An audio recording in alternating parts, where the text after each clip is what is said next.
Hello and welcome once again to Superconnectivity. I'm your host, Charlie the Professor Esser, and with me as always is... Phil, Filmy, and Perch. Hey Phil, great to have you as always. So, we are recording this the week of Labor Day weekend. So after that Monday when everyone slept in, well, everyone who had the day off, and a lot of you folks who work at all the service industry said, yeah, to heck with you lousy people coming in on Labor Day. Say, isn't it great we don't have to work? And say, yeah, except for me who's making you your dang coffee. Thank you. We salute you, laborers who work on Labor Day, because hospitals are open and coffee shops are open and gas stations are open, all so that those of us who were lucky enough to get the day off could go do something. We thank you and we salute you. But as a result of it being Labor Day weekend, there was not a lot of Marvel news out this week. Oh, wait. Remember? Yeah.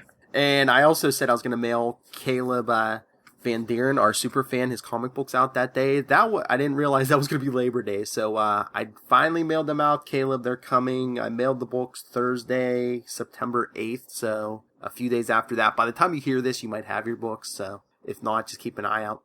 Yay! And I was going to get to it, Phil. I was easing into it. Okay. So like I said, there's not a lot going on. I mean, here's the truth of it. Is like the big news right now is Luke Cage still awesome. Oh yeah. There's been some more trailer. There's been more leaks of stuff, but nothing that oh wow, this is like this game-changing event that we haven't been talking about for the last 3 weeks. Mm-hmm. So Luke Cage is yes. I'm sorry. No, I'm sorry. We record on Fridays. Luke Cage is exactly 3 weeks from today. Ooh, who has the Luke Cage podcast? Who has that on Southgate? Usually someone does it for Nuff Said. I think Zach was doing some for a while. I know he did Daredevil. I think he did a couple episodes of Jessica Jones. Yeah. Him and Jesse Jackson, I think, were doing it. So I'm pretty sure. I think Zach said he wanted Luke. Was it Luke Cage? He said he wanted. Okay. Yeah, I always get cut off on these things because I'm slow and I never remember stuff, man. It's like apparently I'm podcasting tomorrow, and I'm like, oh, okay, yeah, that's fine. Well, hey, you're doing a podcast for Legends of DC coming up with Zach soon, so you'll be talking to him. Tell him you want to guest on one of his episodes or something. I'll do, man. I will do. Always happy to, because I do like the Lucas Cage. He's a fun character. So yeah, but that's the truth of it. Is like right now this week it's been a lot of stuff that's just awesome. The two big bits of news that came out this week were that we have an official casting on Deathstroke in the new Batman film. Mm-hmm. And that is, Phil, do you know who that is? Can you pronounce his name? Is it Joe Manganiello? That sounds close enough to me. Pittsburgh native Joe Manganiello. Yay! Hey, it's one of the Pittsburgh boys. Great. Love Pittsburgh, home of Iron City beer. Charlie loves beer. Yes, and I love the Thing, and that's the Thing's favorite beer. So therefore, by the connective properties of beer and superheroes, that's the best beer. But yes, I do like beer. So Joe Manganiello has been cast as Deathstroke, apparently. And of course, what I know Joe from, not True Blood, not anything else he's done. I know him from Spider-Man, where he played Flash Thompson. And it was always my dream when they were talking about a Venom series, a Venom film, a Venom da-da-da. I said, oh, they really need to bring Joe back, who's a good actor. He's been established as a freaking good actor. You should bring him back to play Flash Thompson again, but the grown-up Flash Thompson who lost his legs in Afghanistan and now becomes part of Operation Rebirth and a superhero. Mm-hmm. With Agent Venom costume. And that would have been such an awesome... Because here's what I'm going to say about Venom. Venom was always popular as an artistic character, meaning that he was drawn cool. But they always struggled with like what the character was until Agent Venom. And I think in Agent Venom, they really captured it well. And now DC has went and poached Joe from Marvel. And so we're not going to get that Agent Venom not anytime soon. because now we have to go through little Spider-Man, little what's his name? Little British kid. I'm forgetting his name. But anyway, Spider-Man? Yeah, playing Spider-Man now. Oh, I keep on wanting to say Garfield, but I know it's not Garfield. No, Andrew Garfield was the last one. Yeah, I know he was the last one. But the new one is Hold on, I'm looking it up. It's a little British kid again. Anyway, A little British kid. But he is. He's like Harry Potter. He's like actually like 12. Tom Holland. Actually, Tom Holland. Yes, he's like 18 now. Which means that we're not going to be able to get to an Agent Venom to have a proper arc that you need, and not for nothing. It took 40 years to get the Agent Venom arc. Really, it did. It's like from 1968 to now to get Agent Venom. So I don't know if you can cram a real Agent Venom arc. You wind up. You could do like what they did with Agent Venom in the Ultimate Spider-Man cartoon, but that's not as good. I mean, it's fine. It's nice to have Agent Venom. My son loves it. It's good, but it's not perfect, and it's not what we get when we get Agent Venom or even Agent Venom Space Knight or anything. Any of the things that have been like really awesome about Agent Venom, but that's what happens because Marvel didn't make the move, or to be specific, Sony didn't make the move. Truth be told, if Sony had come when they were done with the first Spider-Man arc and come to Marvel and say, hey, here's what we got. What do you think we could do with all this? You guys are starting to make some really good movies. We want a piece of that pie back then maybe we could be there right now. But, they didn't. And, they put the stink of Andrew Garfield, that lasagna-eating, Monday-hating actor. Shots fired. Yeah. You watch BoJack Horseman? That was a running gag in the first season. Was like one of the characters in it was dating Andrew Garfield, and their constant jokes about Andrew Garfield was that he hated Mondays and he loved lasagna. So yeah, This is why BoJack Horseman is the best show on TV. I'm going to say that right now. BoJack Horseman is the best show on TV, and it's not even on your. Well, it can be on your TV. It can be on your Kindle. It can be on whatever you want it to be on. It's the best serial television show out there. Even better than Stranger Things. I'm going to say that. And I've been watching Stranger Things, and I really love it. But BoJack Horseman is the best one. Watch BoJack Horseman, kids. You won't be disappointed. If you like what Charlie likes, you'll like BoJack Horseman. In Iron City Beer. And Iron City Beer, yeah. Get an Iron City Beer and sit and watch some BoJack Horseman. That's a good day. That is a good day. But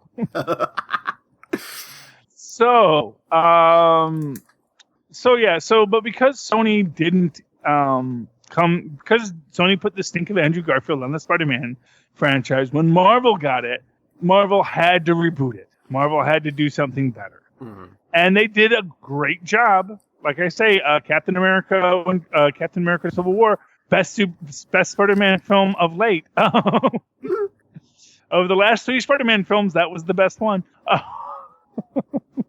Tom Holland does a great job as Spider-Man.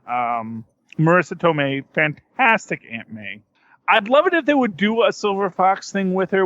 They'd give her the bob with the clearly dyed gray hair. That is a very hipster thing going right now. But I do understand why they don't. Because, of course, obviously she's also a poor woman who wouldn't have the cash to go that kind of, make that kind of a bold statement. Although, hey, with some Tony Stark money coming in, who knows, That could be like our first scene in the new Tom Holland Spider-Man in Homecoming is Aunt May walking in with the little bob that she has in the cartoons in the books now, except the Howard the Duck books where she still has the bun. And just have her say, we've been struggling for so long. Now that you've got this scholarship, I finally had a little extra cash. I decided to treat myself. I just thought this was what I wanted.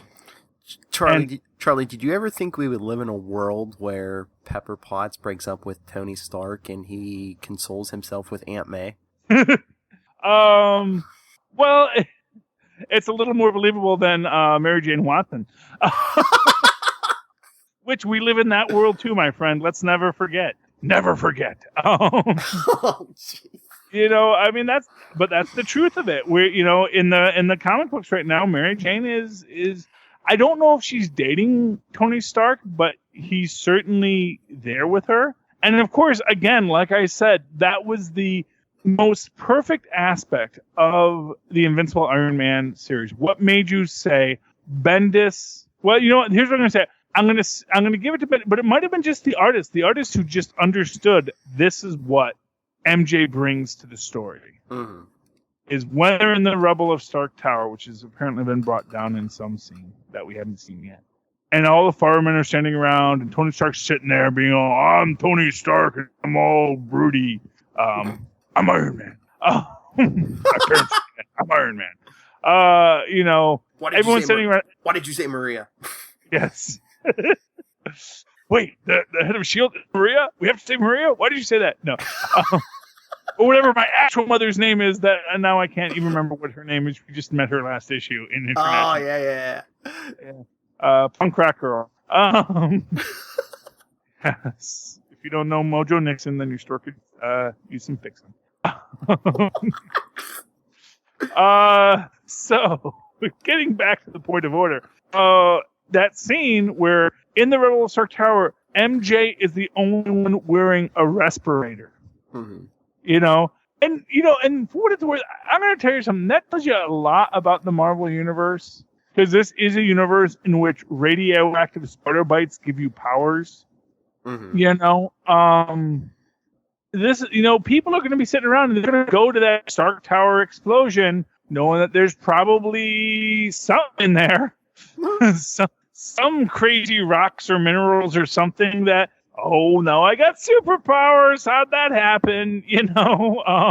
I think that's one of the reasons why OSHA is so poorly funded in the Marvel Universe is because when industrial accidents do happen, it usually results in superpowers. So people aren't quite as keen on not getting superpowers. As much as everyone's complaining about, the Terrigens made me a monster. Now I have superhuman strength and I can bend you to my will. People aren't as picky about this stuff, But there's Mary Jane, the only one wearing the respirator. She's the only one who says, I'm not going to play your silly superhero games. Get off of the rubble. Let's clean this up. We've got a world to run, You know what? Oh, man. Oh, okay. You want some twisted mark my words right now, Phil? Yes. Okay. What was the thing that Mary Jane promised Mephisto to get the extra deal? What was the thing that she promised Mephisto? What? She won't have a child with Peter. Oh. She'll have a child with Dr. Doom. What? And so, infamous Iron Man, she's working in the field. Tony's going to give him the mantle. They're going to be together. He's a brilliant guy, but he also understands that, superheroism is kind of a silly field to be working in. No, Mary Jane, don't cross that Latvian border. No. You watch, man. That was the deal, man. That was the deal. Don't worry, maybe Spider-Man somehow finds a way to reverse the deal in the last moment. But, man, mark my words. If you want what Mary Jane could offer, because that's the only thing she could offer, really, if you think about it. Like, the only way she could offer this extra bit was if she said to Mephisto, you want to prevent this child being born. What if I gave that destiny of a great child being born someone other than Peter and maybe a villain? And, maybe freely given consensual. Because, hey, Dr. Doom, he's for a sociopath, a nice guy. Hey, God, his face is fixed. Hey. Well, not even that he's handsome. He's a sociopath, but that doesn't mean he's, being a sociopath means that you don't care about people. It doesn't mean that you're actively evil. And again, this goes to what we always call when we discuss Batman villains being lawful evil. And a guy like Dr. Doom is much more of a I don't want to say a chaotic evil, because he's really almost more a lawful neutral on the evil side. Mm-hmm. You know, it's like well, actually, really, if you really want to be honest about Dr. Doom, he is true neutral. He really does not care about anyone's things except himself, which is actually the definition of sociopathology. A true neutral character is a sociopath because they don't have any binding to anything except their own moral code and their own sense of self. Mm-hmm. So as a true neutral being, he winds up doing a lot of evil because as a neutral being, you don't care what anyone else thinks. You don't care what people say is the right or the wrong path. You say, this is the path I'm on, and this is the path I'm going to follow, and this is what I'm going to do. He doesn't be evil for the sake of being evil, although there is arguments that he sometimes does, because he is obsessed with petty venality. Because he is a supervillain. Mm-hmm. But more often than not, he presents himself as true neutral, a man who doesn't care about your silly laws or rules, and establishes himself in his own world, in his own perspective, and says, this is what I'm doing, and if you don't like it, don't care. Mm-hmm. So that is my theory now. Totally off the cuff. Because like I said, I told Phil today that I don't know what we're going to talk about today because there's nothing going on in the news. And I got two things. And we've gotten to the second thing. And somehow we've gotten into the fact that, mark my words, Mary Jane Watson will bear Dr. Doom's baby. Oh, my. Time code stamp it, Phil. Mark my words. Little Mayday Von Doom is coming. Mayday Von Doom. Well, it's her kid. She's going to name it whatever the hell she wants. So, because once she has that kid, she's going to say, I'm done with you, Victor. I made my deal with Mephisto, and basically I used you, Victor. I fulfilled my part of the bargain. My kid is not going to be a supervillain. Go get bent. Go pound some. Face it, Tiger. One day you're going to rule the world. Well, hey, little Mayday Von Doom may do so. Mayday Von Doom. Oh. I guess maybe Anna Von Doom, because in the alternate universe, they don't name the baby May. Oh, yeah. Anna is dead, so maybe Mary Jane wants to name her Anna after, I believe her mother was Anna Watson, who I think is dead in all the universes.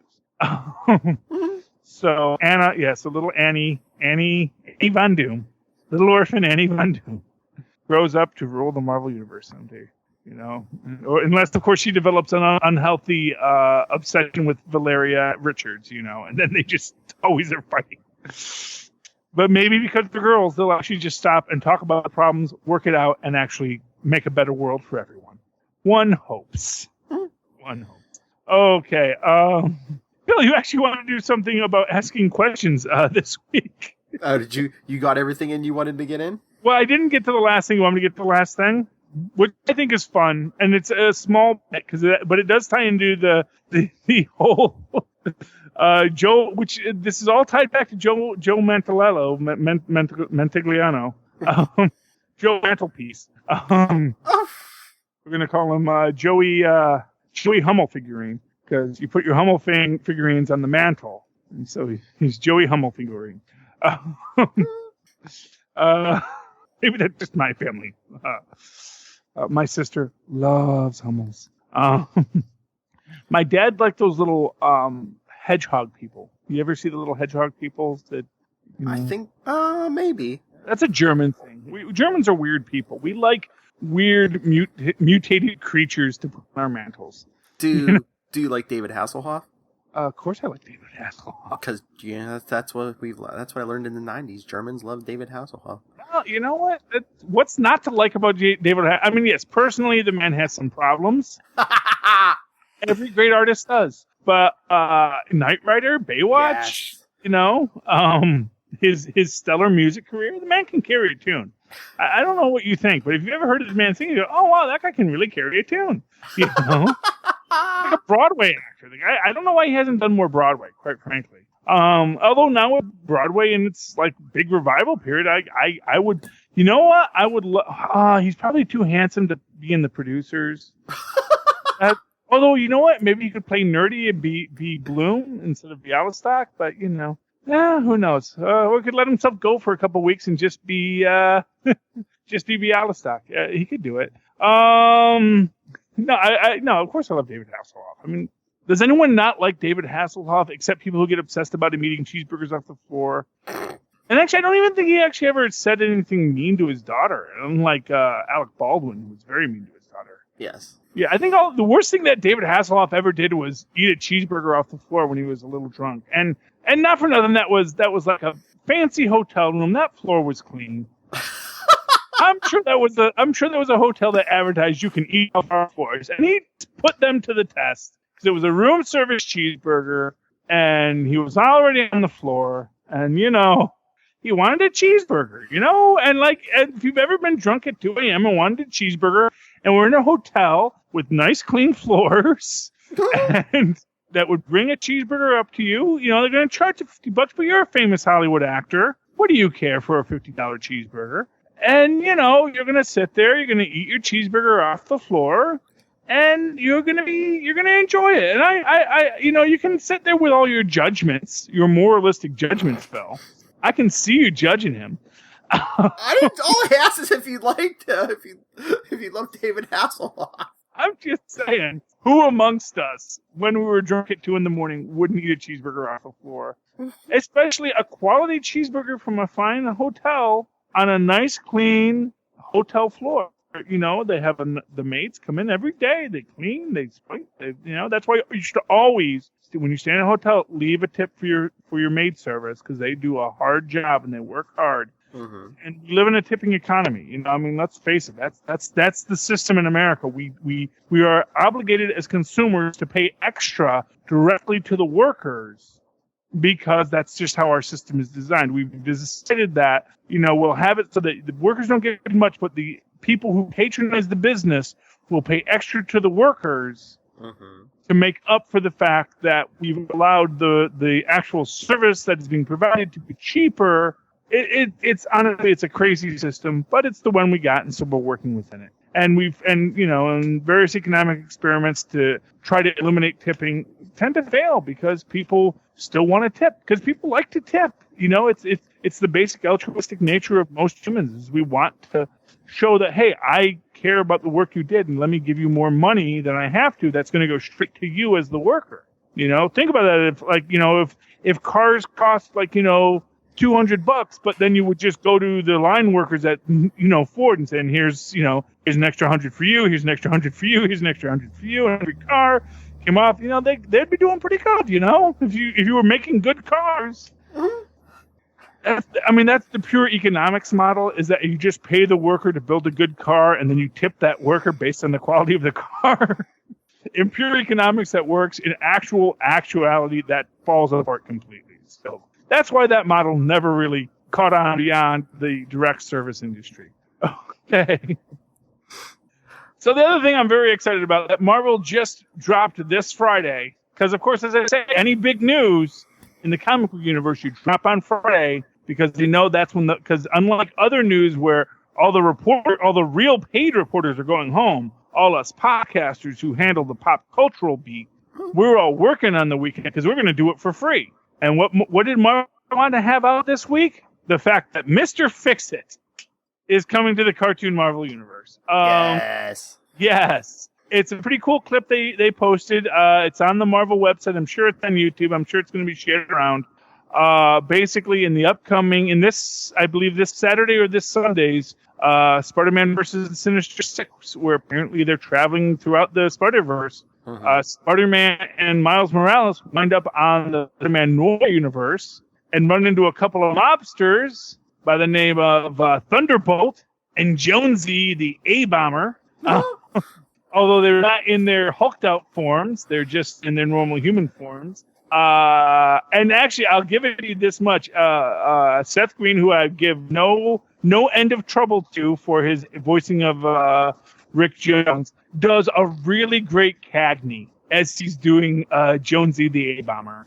So I really appreciate that. And then we get in the final scene, we see that although Thunderbolt and Jonesy are still beings, Mr. Fix-It, he's all hulked out. And of course, it's all in black and white, so of course he's gray. I don't know if he's actually a Grey Hulk or not, but it is kind of cool. He's running his mob. What I want to see in that, because if Hulk has powers, but Thunderbolt and Jones don't, maybe we're going to find out that Jen Walters is a lawyer. Ooh. And we get some real Jen Walters lawyering. Because that was like the biggest complaint about the Agents of SMASH was they really circumvented She-Hulk's origin. They really didn't make her a lawyer, and that was like, it was not a good thing for the Agents of SMASH. It took away what was She-Hulk's defining characteristic and took away. So I'm hoping, I'm going to be watching that this week. You should watch it too, folks. Spider-Man versus the Sinister Six on your Disney XD channel. We're going to the Spider-Man Noir universe, and with any luck, we're going to see maybe lawyer Jen Walters fighting against her cousin, Mr. Fix-It. Could be. I was going to say, it's a good half hour to spend with your kids. Very family friendly. Yes, it is. It's actually a really fun show. I like the cartoon universes. Mm-hmm. I know people go, oh, it's not all adult like I want my books to be. And then, of course, you can have, so if you want that, go watch, Killing Joke where Batman sleeps with Batgirl. Because not only are you a father figure, you're also technically her boss, so it's all a whole sexual harassment thing. And her father's best friend.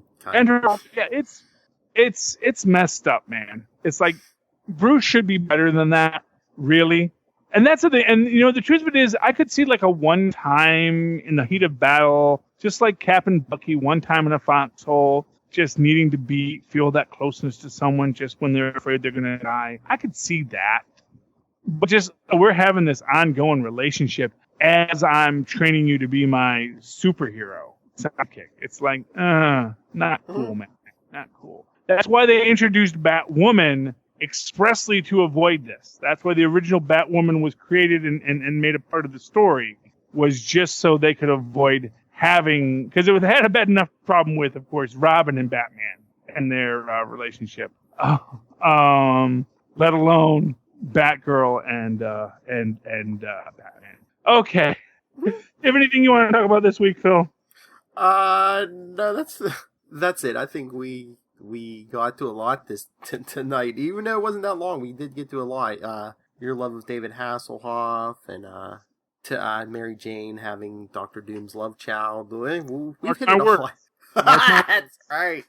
It's happening, baby. It's happening. So let's give our social media. Phil, how can people find you? If they want to complain about my crazy fan theories, or they say, please, how can we stop Marvel from having Mary Jane have Dr. Doom's baby? Of course, no one minded, what's her name, having freaking or Norman Osborn's baby. So, actually, everyone minded that. What was her name? Girl who fell off the bridge. Gwen Stacy? Gwen Stacy, yes, having Norman Osborn's baby. Twins. Oh, my. Whatever happened? Hope they're doing well. Phil, how can they reach out to you to complain about tonight's episode? Well, if you would be interested in a press conference to discuss Charlie Esser's economic views or anything, how he would run this country, you could email me, nightwingpdp@gmail.com. On Twitter, I am at nightwingpdp. And if you like me and Charlie Esser together, you can hear us on the upcoming Legends of DC podcast. Well, maybe not on the same shows, but we'll both be there. What we do, well, for right now, we're doing Gamma Cast together on the 80s Reboot Overdrive channel, so check that out. And, of course, if you'd like to reach out to me, you can always follow along as I live tweet The Incredible Hulk 7 o'clock on Saturdays, as well as the upcoming seasons of Agents of S.H.I.E.L.D., as well as Legends of Tomorrow for the Legends of DC podcast. You can follow me on Twitter at Charlie Esser, that's CharlieEsser. Look for the 2 E's in the middle for quality. And, of course, if you'd like to write to me in that old-fashioned email way, as the name of the podcast says, write to me at superconnectivityblog, all one word, at gmail.com. That's superconnectivityblog at gmail.com. Thank you for connecting with us this week, folks. Please connect with us again.